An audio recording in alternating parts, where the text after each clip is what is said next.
Bonjour et bienvenue sur la chaîne. Donc dans cette vidéo, je vais continuer mes vidéos plein air pour vous amener un petit peu de gaieté pour tous ceux qui vivent malheureusement dans des appartements, des HLM, suite au confinement évidemment. J'espère vraiment de tout cœur que tout se passe très bien de votre côté. Et voilà, j'espère.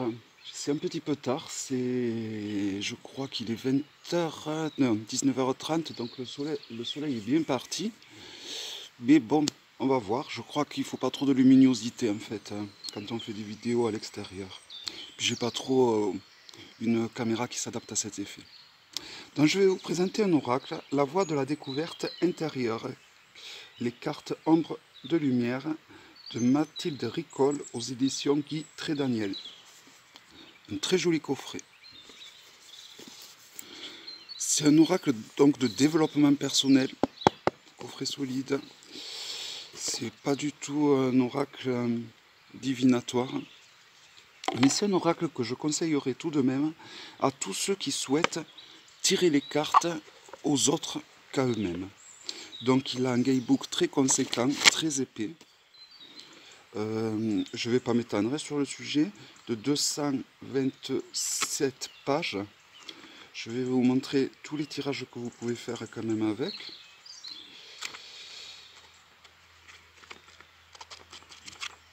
Je ne les vois pas. Enfin, c'est du travail qu'il faut faire avec les arcanes. Il y a un tirage, je sais, qui est fait avec tout. Alors, déjà, c'est un jeu qui possède 5 arcanes différentes. Donc, vous avez 5 catégories différentes. Vous avez les arcanes de lumière, les cartes de lumière, les cartes de l'ombre, les cartes émotions de lumière et les cartes émotions de l'ombre. Et pour finir, les cartes dualité. Où cela, les cartes dualité, on peut les lire envers et endroit. Donc je vais vous montrer toutes les cartes en vous précisant chaque fois de quelle catégorie il s'agit. Et voilà. C'est un très joli coffret, je trouve. Et comme je vous dis, je pense que toute personne qui souhaite tirer les cartes et accompagner les personnes, être coach, devrait faire un travail sur eux avant de se lancer comme ça. Viens, Manjo. Allez, viens dire bonjour. Hop, elle veut pas. Tant pis. Donc, il est livré dans un pochon. Et voici l'intérieur de l'autre côté de la boîte. Voilà. Le dos des cartes, magnifique. Il me plaît énormément. Tranche dorée. À comparer d'un Grimaud, ben, elles sont bien plus grandes, hein, comme vous pouvez le voir. Bien plus grades et bien plus solides également. Donc je vais vous commencer par vous présenter les arcanes de lumière. Hein. Donc normalement j'ai trié tout ça.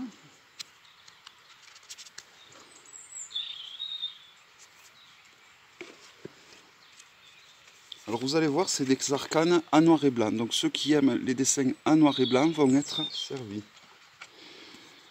C'est un jeu vraiment de toute beauté, je trouve.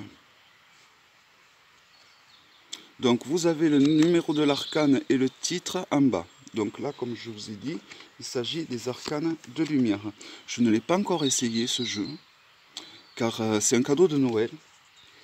Et cette année à la Noël, j'ai été très gâté. J'ai vraiment... on m'a pas loupé.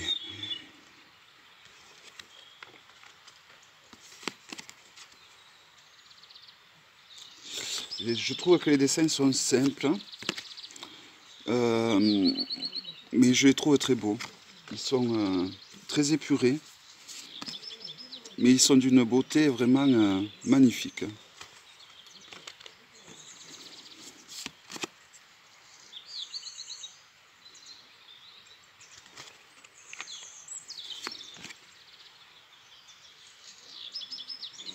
C'est un très beau jeu.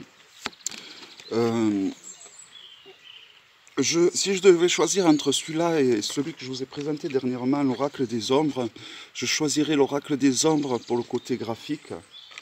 Mais après, pour la conception du jeu, pour ce que ça apporte, je pense que je choisirai celui-là.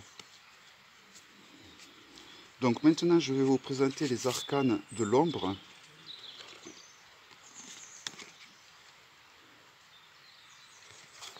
Donc il y a eu déjà quand même pas mal de vidéos sur YouTube où ils vous montraient l'intérieur du guidebook.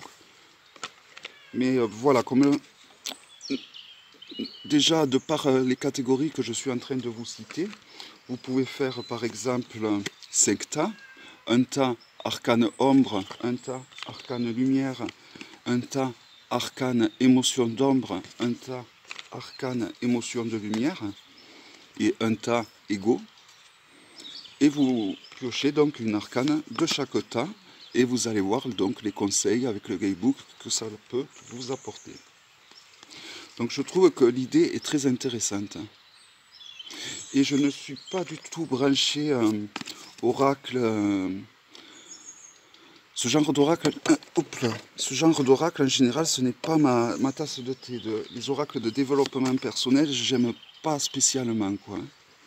Après, si vous avez une bonne accroche avec ce jeu, rien ne vous empêche de faire de la divination. Donc là, je vais vous montrer les arcanes émotions de lumière.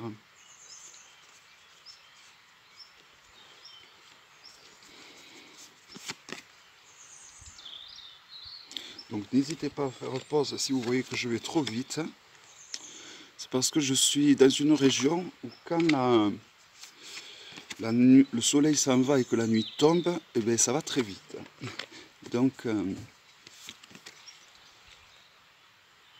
c'est pour ça que je vais peut-être accélérer la cadence. J'ai ma chatte toute folle qui court dans tout le jardin, mais évidemment, elle va courir partout, sauf devant la caméra.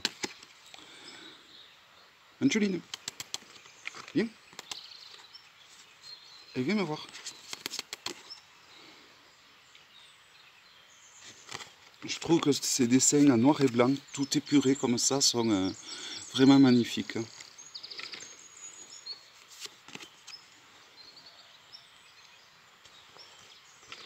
Bon, les cartes sont vraiment de très bonne qualité.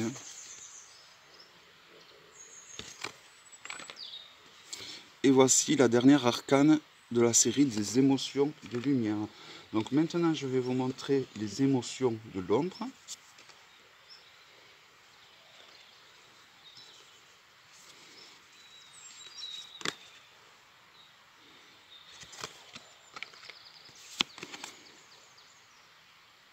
Vous avez vu tous ces détails qu'il y a, c'est vraiment... ça paraît être des dessins simplistes au premier regard, mais... Bon, je ne suis pas du tout dessinateur, et je suis un exécrable dessinateur, mais bon, je sais quand même, vu la collection de tarot et d'oracles que je commence à voir, je commence à connaître, à avoir l'œil, je pense, pour reconnaître des beaux dessins. Et si au premier abord, cet oracle peut sembler... simple, mais il est vraiment super travaillé avec des détails, il fournit de détails incroyables. On rajouterait des couleurs à cet oracle, il pourrait faire penser au jeu de Mira, donc de l'ange libéré, ou liberté, je sais plus, ou de Rita Van et ses 12 chats. Donc voici, on va terminer la série des cartes émotions de l'ombre. Et là, je vais vous présenter donc les arcanes de Lego. Et donc, vous allez comprendre, c'est les seuls arcanes du jeu que l'on peut tirer à l'envers et à l'endroit. Parce que tout simplement, vous avez une signification à l'endroit et une autre signification à l'envers.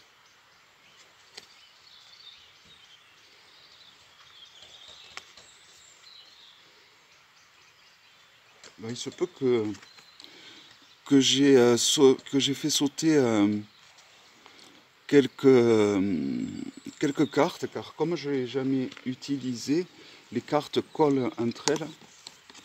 Et donc, je me rends compte que c'est fort possible que j'ai fait sauter des cartes qui auraient collé l'une aux autres. Je pense pas quand même, parce que on le sent au niveau de l'épaisseur. Je trouve que les cartes dualité sont vraiment une pleine réussite. Donc là, on voit la lune et le soleil. Alors ça, c'est un truc qui me chiffonne par contre, car souvent on met la lune dans le négatif et le soleil dans le positif. Et bon, je suis pas trop d'accord avec ça.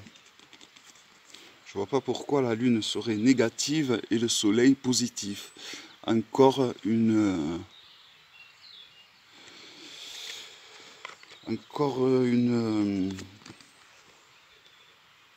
trace de la domination patriarcale dans laquelle on évolue. Bon, je rentre pas trop, j'évite de rentrer là-dedans.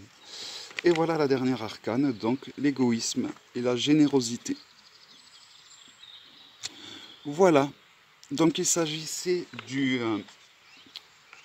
la voie de la découverte intérieure de Sandrine Maréchal aux éditions Guy Trédaniel. Un magnifique oracle comme développement personnel, donc que je conseille à toutes les personnes qui souhaitent donc tirer les cartes aux autres, de se le faire d'abord à soi. Voilà, à bientôt pour une prochaine vidéo, bye bye.